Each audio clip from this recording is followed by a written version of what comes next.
My fiancé said, Sarah reached out saying she misses me and wants to try again. I need to see if there's still something there before I can marry you. I took off my engagement ring, placed it on the table, and said, then you're free to find out. 3 months later, he was begging me to come back because she had dumped him again for the same guy she left him for originally. I'm a 28-year-old marketing manager, and until 2 weeks ago I thought I was living a fairy tale. My fiancé Jake and I had been together for 2.5 years, engaged for 6 months, and were planning our wedding for next spring. We had the venue booked, the photographer hired, and I'd already found my dream dress. Everything seemed perfect until his ex-girlfriend Sarah decided to blow up our lives with a single text message. Jake and I met through mutual friends at a house party in early 2022. I'd just gotten out of a long-term relationship that had ended amicably, and I wasn't really looking for anything serious. But Jake was charming, funny, and incredibly thoughtful in ways that caught me off guard. He remembered little details about conversations we'd had, brought me coffee from my favorite shop without being asked, and made me laugh until my sides hurt. We took things slowly at first, both of us being cautious about jumping into something serious too quickly. But by month 3 we were practically inseparable. Jake was a software developer who worked remotely, which meant he had flexibility to meet me for lunch breaks or pick me up from work when my car was in the shop. He integrated seamlessly into my friend group, and I got along great with his family. The only shadow over our relationship was his ex-girlfriend Sarah, though I didn't realize it at the time. Jake had been with Sarah for 3 years before me, and according to him, their relationship had been intense but toxic. Sarah was apparently very dramatic and unpredictable, prone to jealousy and emotional outbursts that left Jake walking on eggshells most of the time. Jake told me that Sarah had ultimately left him for her coworker Marcus, someone she'd insisted was just a friend throughout their relationship. Jake had been devastated by the betrayal and had spent months in therapy working through the trust issues and self-esteem problems the breakup had caused. When we started dating, he was still healing but seemed ready to move forward with someone new.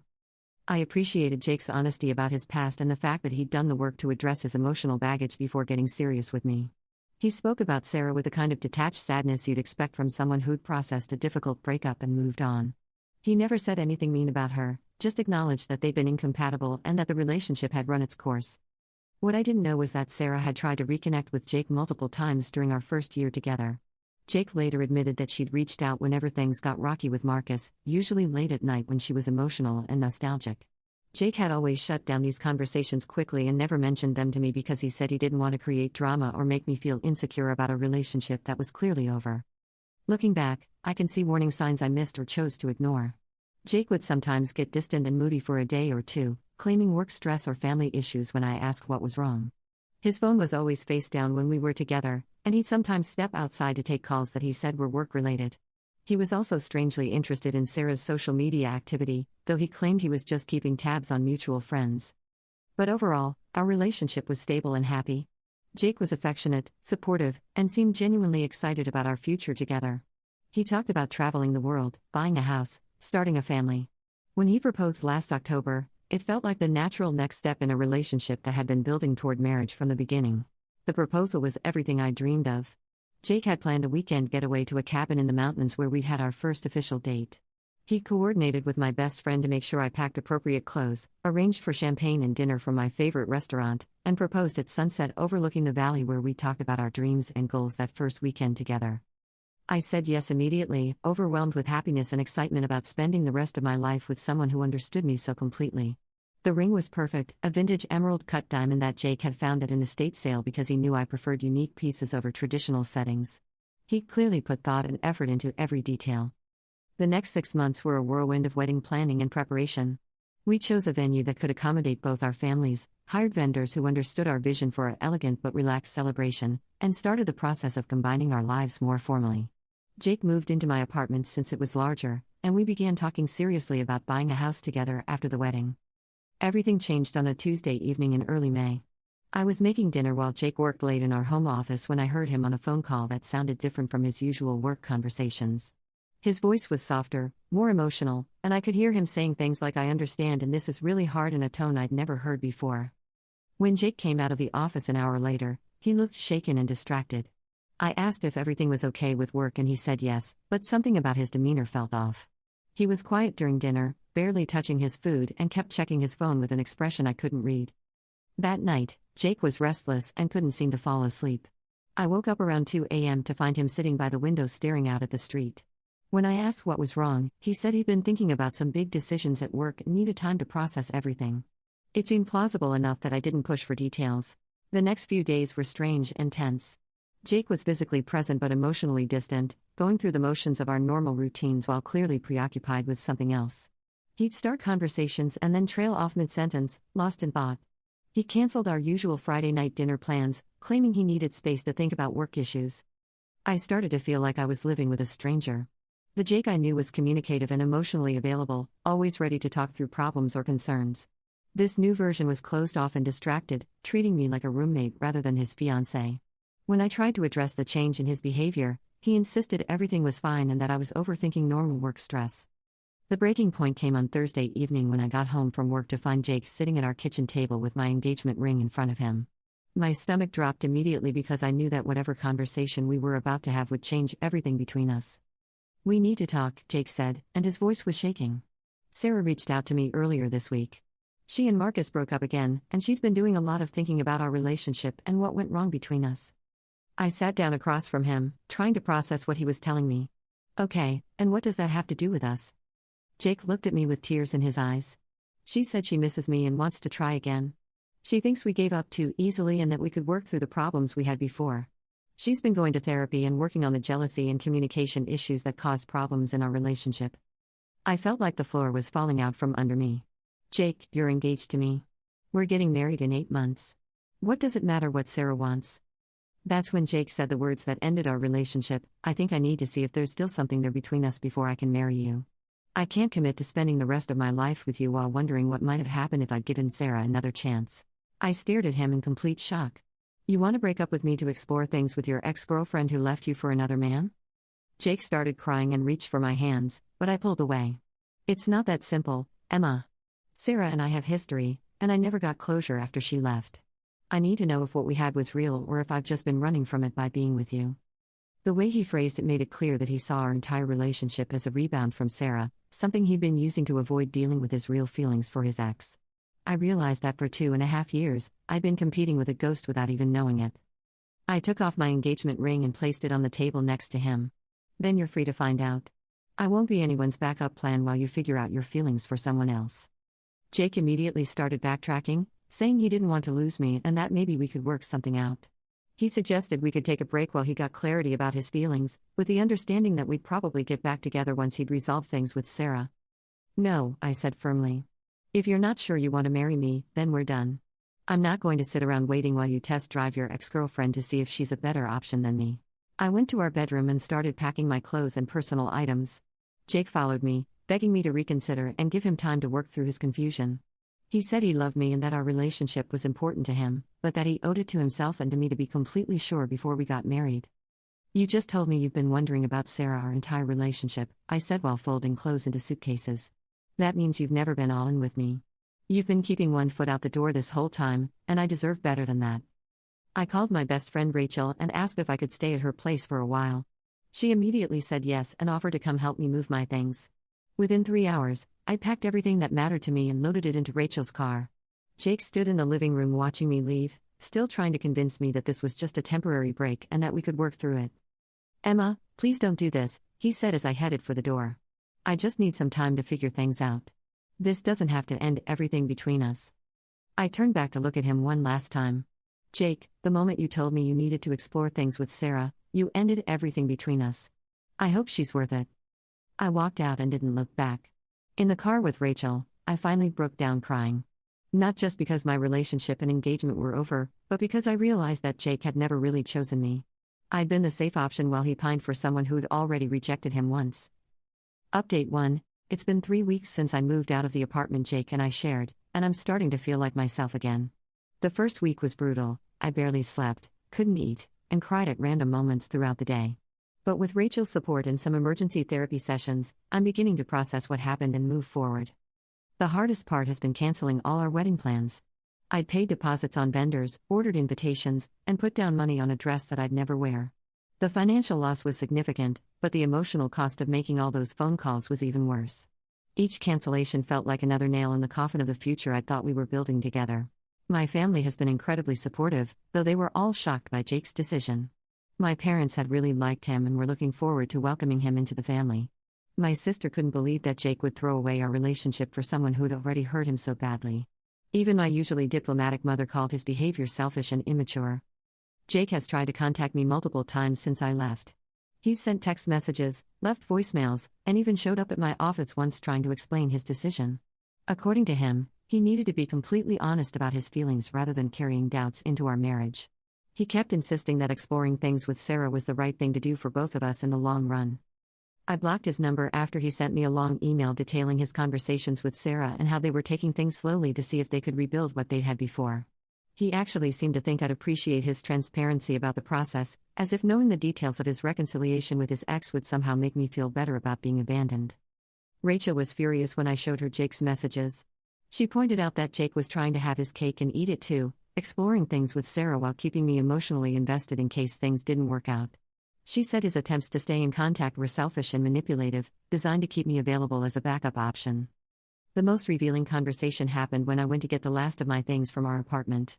Jake was there and immediately launched into a speech about how much he missed me and how difficult this whole situation was for him.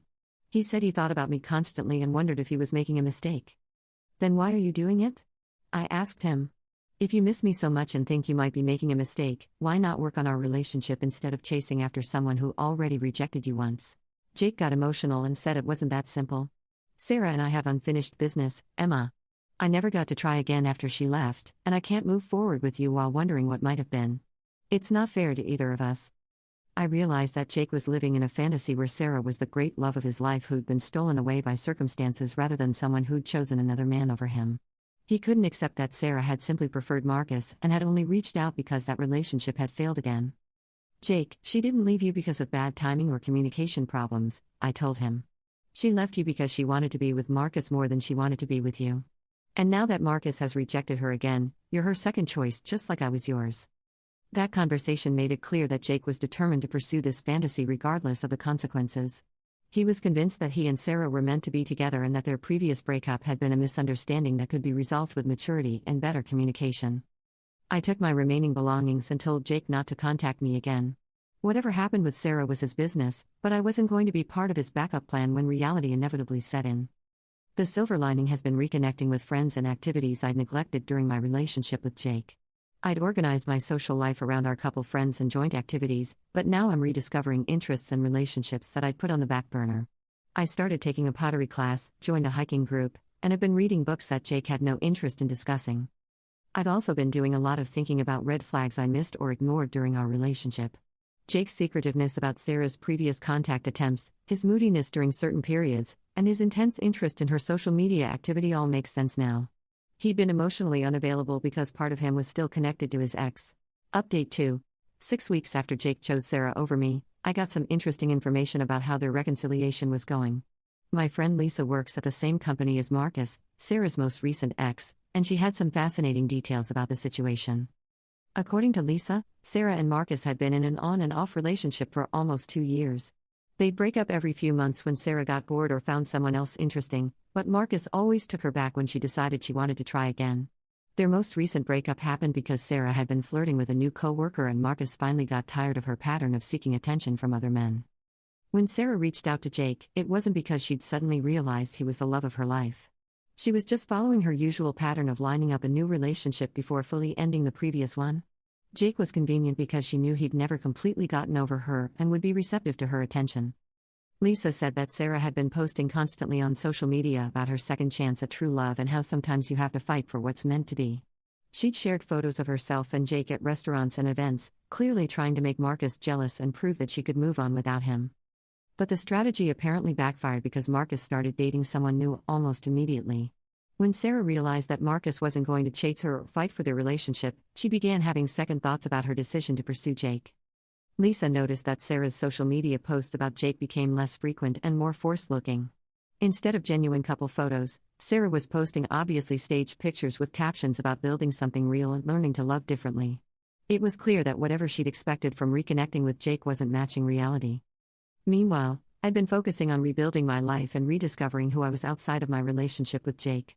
I'd gotten a promotion at work that came with a significant salary increase, found a beautiful one-bedroom apartment in a neighborhood I loved, and was genuinely enjoying my independence. The promotion was particularly satisfying because it was something I'd been working toward for over a year. During my relationship with Jake, I'd sometimes held back from pursuing opportunities that might require travel or longer hours because I wanted to prioritize our time together. Now I was free to focus completely on my career goals without worrying about how they'd affect someone else's schedule. I'd also started dating again, though I was taking things very slowly and being much more selective about who I spent time with. I'd learned from my experience with Jake that someone's past relationships and how they talk about their exes can reveal a lot about their emotional maturity and readiness for commitment. The most important realization was that I deserved to be someone's first choice, not their consolation prize or backup plan. Jake had taught me that settling for someone who's not completely sure about you is a recipe for heartbreak. I'd rather be alone than with someone who's keeping their options open or comparing me to someone else. Update 3. 2 months after Jake chose Sarah over me, my friend Rachel got some juicy information from a mutual acquaintance that explained a lot about what had been happening behind the scenes. Apparently, Sarah's reconciliation with Jake lasted exactly 6 weeks before she decided she'd made a mistake. According to our mutual friend Kelly, Sarah had realized that Jake wasn't the same person she remembered from their previous relationship. 3 years of personal growth and therapy had changed him in ways that made him less compatible with Sarah's drama-filled lifestyle. The Jake that Sarah remembered was eager to please, willing to tolerate her emotional outbursts, and always available when she needed attention or validation. But the Jake she reconnected with had boundaries, expectations for reciprocal effort in relationships, and wasn't interested in being her emotional support system while she figured out what she wanted. Kelly said that Sarah had complained to multiple friends about how boring Jake had become and how he wasn't giving her the intense, passionate connection she remembered. What Sarah didn't realize was that their previous relationship's intensity had come from constant drama and instability, not genuine compatibility or deep love. The final straw came when Marcus reached out to Sarah wanting to try again. His new relationship hadn't worked out, and he'd apparently realized that he missed the familiarity and comfort of their on and off dynamic. Sarah immediately lost interest in rebuilding things with Jake and started making excuses to avoid seeing him. According to Kelly, Sarah broke up with Jake via text message while he was at work. She said she'd realized that they'd both changed too much to recapture what they'd had before, and that she needed to focus on herself rather than trying to force a connection that no longer existed. She was back with Marcus within a week. Jake was apparently devastated by Sarah's second rejection. He'd sacrificed his engagement and relationship with me to pursue a fantasy that had lasted less than 2 months. Now he was alone, having lost both the woman he thought he loved and the woman who'd actually loved him. Kelly mentioned that Jake had been asking mutual friends about me, trying to find out how I was doing and whether I was seeing anyone new. He'd apparently expressed regret about his decision and wondered if there was any chance I'd be willing to talk to him about what had happened.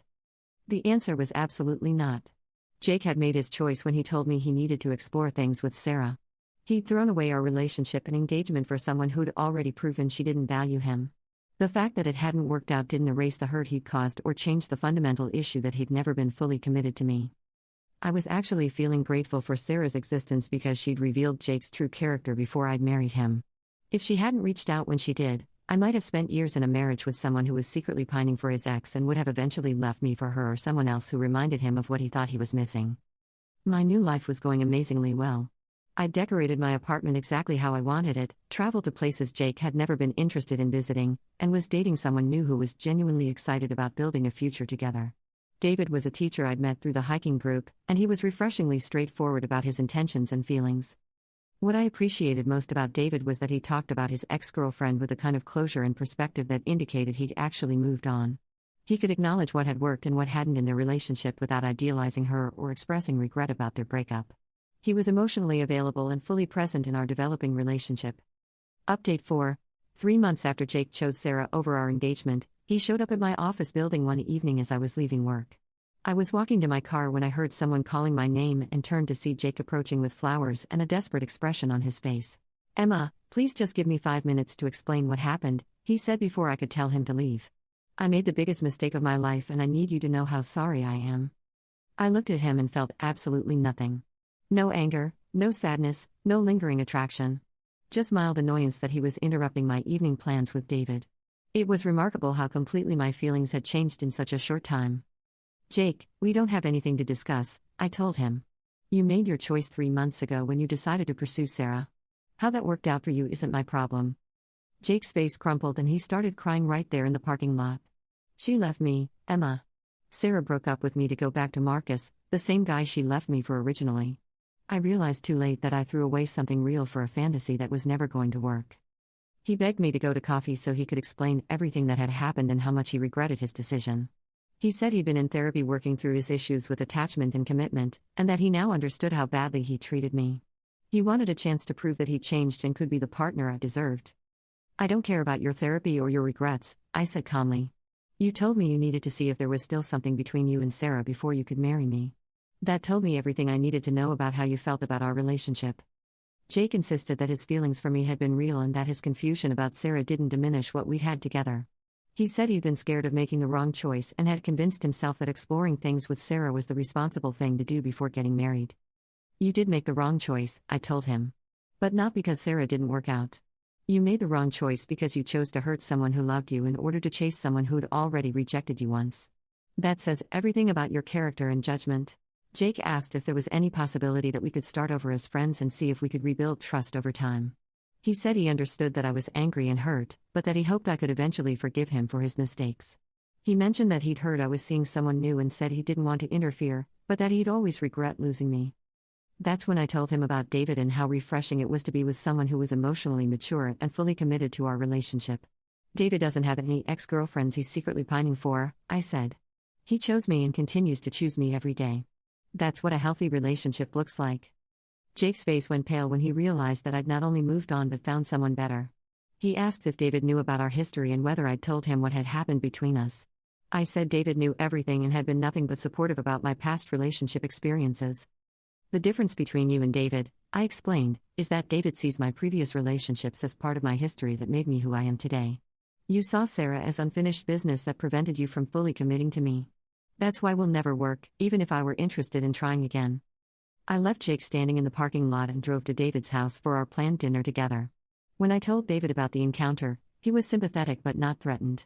He said it sounded like Jake was dealing with the consequences of his poor decision-making and that he was sorry I'd had to deal with the awkward confrontation. That conversation reinforced why my relationship with David was so much healthier than what I'd had with Jake. David trusted me to handle my past relationships appropriately and didn't feel threatened by the fact that my ex wanted me back. He was secure in our connection and confident that I'd chosen him for good reasons. 6 months later, David and I moved in together and started talking seriously about marriage. When he proposed last month, I said yes immediately because I knew without a doubt that David was completely committed to me and our future together. He'd never made me feel like I was competing with his past or wondering whether he really wanted to be with me. Jake continued to try reaching out occasionally through mutual friends, but I never responded to his messages or attempts at contact. I heard through the grapevine that Sarah had broken up with Marcus again and was apparently trying to reconnect with Jake for a third time. Some people never learn from their mistakes and keep repeating the same destructive patterns. The experience taught me valuable lessons about recognizing emotional unavailability and the importance of being someone's first choice rather than their backup plan. Jake's inability to fully commit to me despite 2.5 years together was a red flag I should have addressed earlier in our relationship. I'm grateful that Sarah reached out when she did because it forced Jake to reveal his true feelings before we got married. Discovering that your husband is still in love with his ex-girlfriend after the wedding would have been infinitely more devastating than dealing with a broken engagement. David and I are planning a small wedding for next fall, and this time I'm confident that I'm marrying someone who chose me completely and will continue choosing me every day for the rest of our lives. Sometimes the best thing that can happen to you is having someone show you exactly who they are before you make a permanent commitment to them. Looking back, I can see that Jake did me a favor by choosing Sarah over me. He freed me to find someone who was actually ready for marriage and commitment, someone who didn't have unresolved feelings for past relationships. I wouldn't change anything about how things worked out because it led me to David and the healthy, stable relationship I'd always wanted but didn't know I deserved.